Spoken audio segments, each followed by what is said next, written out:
Okay, so sometimes I get bored of reading not so heavy but like big books.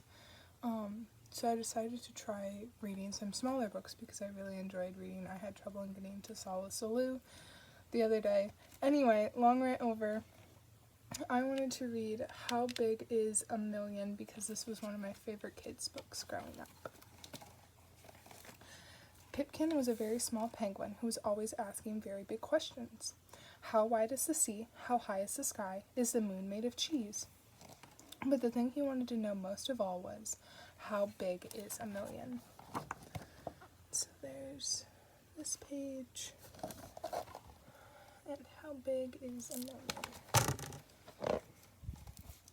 He went to ask his mama, but she was busy catching breakfast. It's important to have a full tummy when you're asking such big questions. Pipkin counted the fish his mama had caught and found out that there were 10. 10's a big number of fish for breakfast, he said, but if 10's this big, how big is a million? Okay, this is a really big picture.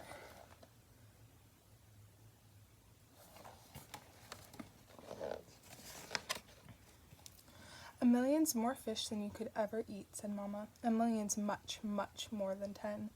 Pipkin thought about this for a while. He tried to imagine much, much more than 10.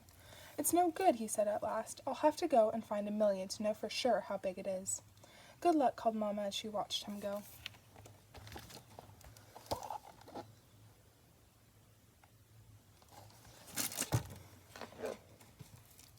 Pipkin walked a little way and found a crowd of penguins. They were huddled in a circle, keeping warm.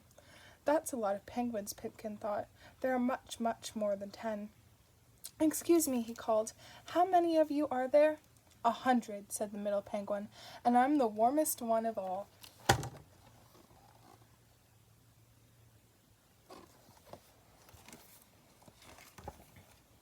A hundred's a very big number, said Pipkin. If 100's this big, how big is a million? A million's much, much bigger than 100, the middle penguin said. But 100 is enough to keep you toasty warm. Would you like to join us? No, thank you, said Pipkin. I have to find a million.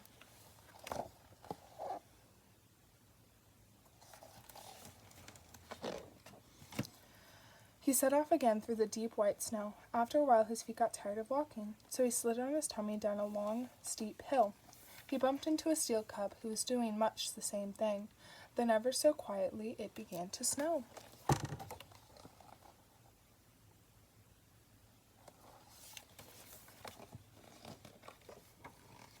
That's a lot of snowflakes, Pipkin whispered. There are more than 100 and much, much more than 10. Do you think there are a million? No, said the seal cub, but I'm sure there are 1,000. And there really were. 1,000 is a really big number, said Pipkin. If 1,000's this big, how big is a million? The seal cub wrinkled his nose. Well, he said, a million's much, much bigger than 1,000.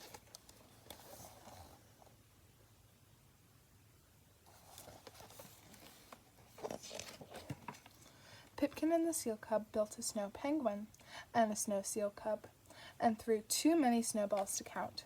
Then Pipkin said, I really have to go. I have to find my million. Good luck, said the seal cub.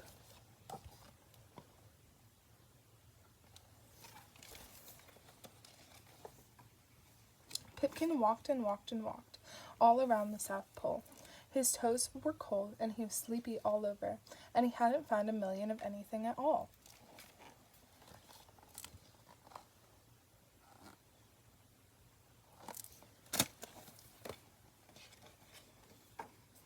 Pipkin was a very, very disappointed penguin. He said to his mama, I found 10 yummy fish and 100 warm penguins, 1,000 pretty snowflakes, and a brand new friend, but I couldn't find a million however hard I tried. Mama gave him a big, warm hug.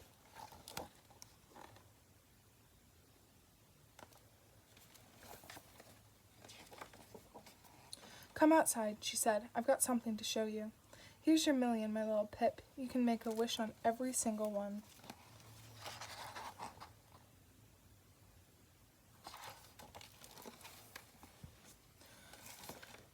And then she shows him all of the stars in the sky. But this piece of paper is way too big because there's a million little tiny stars on them. But it says at the bottom, this is exactly 1 million stars. So they actually, I'm assuming, or they guessed, counted, and there's a million stars in this piece of paper, which I think is really cool.